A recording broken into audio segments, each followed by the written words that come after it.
afternoon, and thanks for joining us today on October 4th, 1957 for the coverage of the space race. Tensions are high between the United States and the Soviet Union in this series of Cold War events. The United States was victorious in the previous event of the Berlin airlift, but the Soviets have crushed Hungary prior to that, so it could be anyone's race. This highly anticipated event will be an advantage for whichever side comes out victorious. The question is who it will be. Now let's take it to the track, where Kaitlin is speaking to Werner von Braun on Team NASA, representing the United States. Oh, hey, I'm here with Werner von Braun from Team NASA. How do you feel about the race starting today? I'm pretty confident that the United States will come out triumphant. So I've heard rumors that you immigrated here from Germany and that you worked against the United States in World War II. How'd you end up working for the U.S.? That's true. I did work for Nazi Germany as one of the leading figures of rocket technology. I was then moved to the U.S. along with hundreds of other scientists on Operation Paperclip. So, what is it that you do now?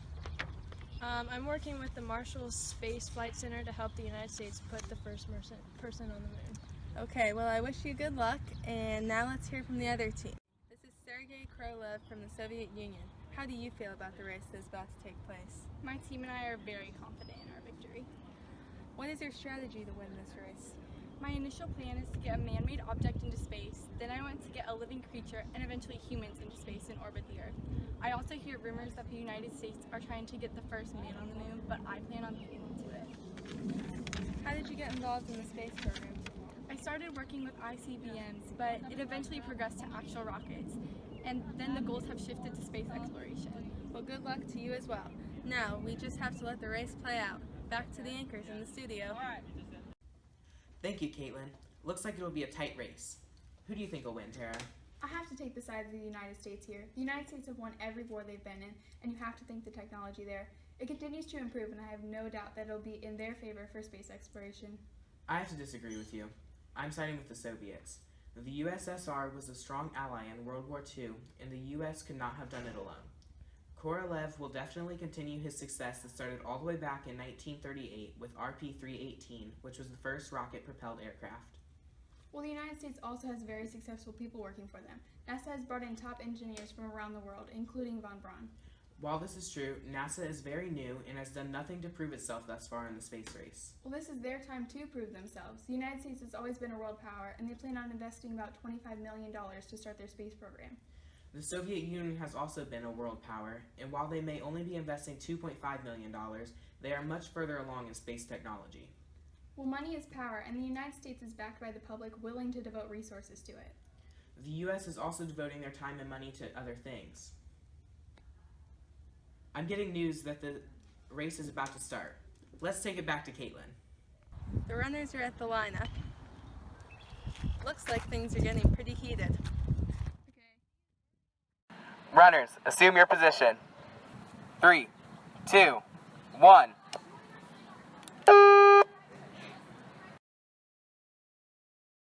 It looks like the Soviet Union is getting ahead with the launch of Sputnik.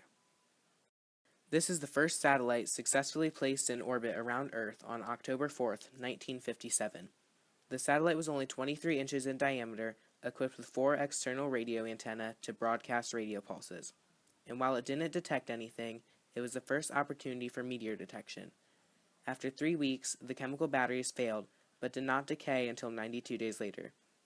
In this time, it completed 1,400 orbits, or traveled 70 million kilometers. The USSR is taking a further lead with Sputnik 2.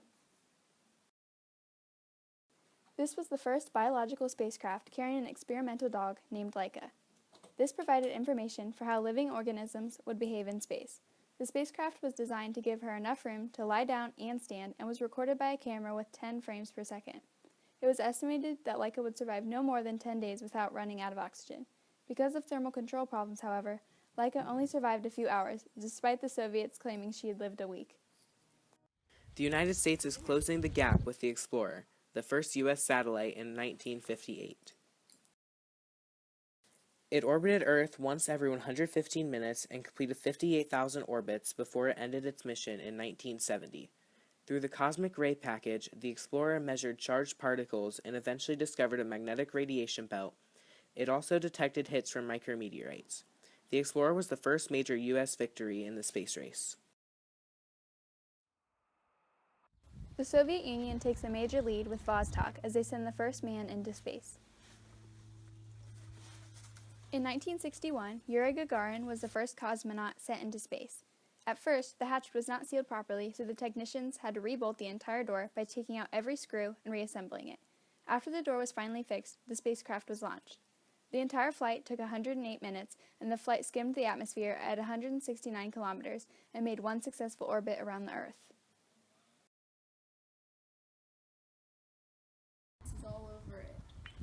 The United States is following the Soviet Union's lead and are sending their own astronaut into space.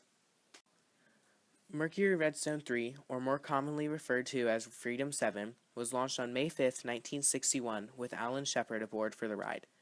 Their goal was to beat Vostok and orbit the Earth, but unfortunately this was never accomplished. The flight lasted 15 minutes and 28 seconds.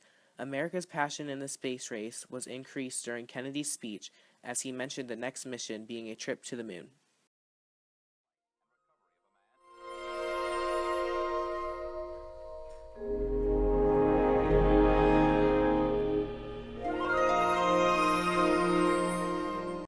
The exploration of space will go ahead. Whether we join in it or not, we mean to be a part of it.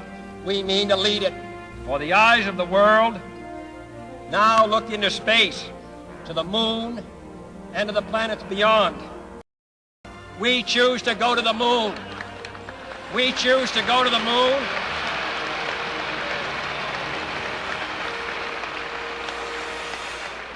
We choose to go to the moon in this decade and do the other things, not because they are easy, but because they are hard. Because that challenge is one that we're willing to accept, one we are unwilling to postpone, and one we intend to win.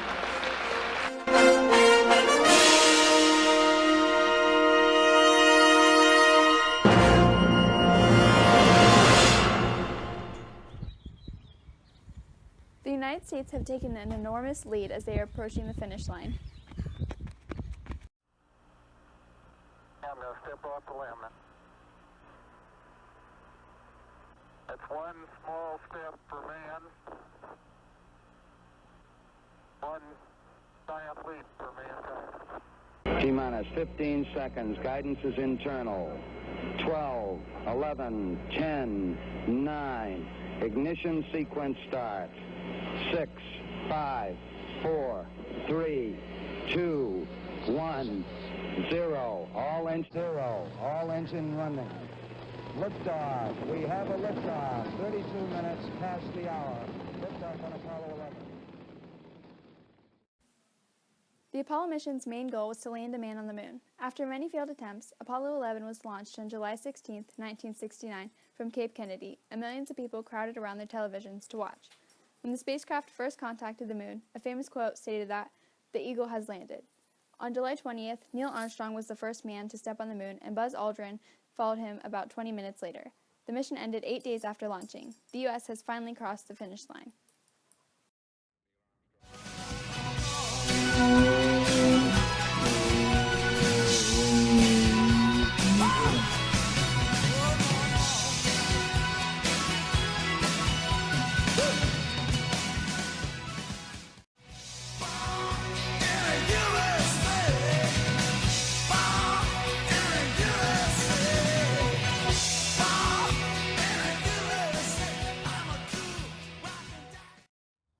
That was quite a race.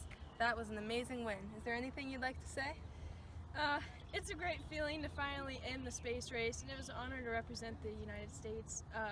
The United States has finally proven themselves as a power in technology. Congrats again.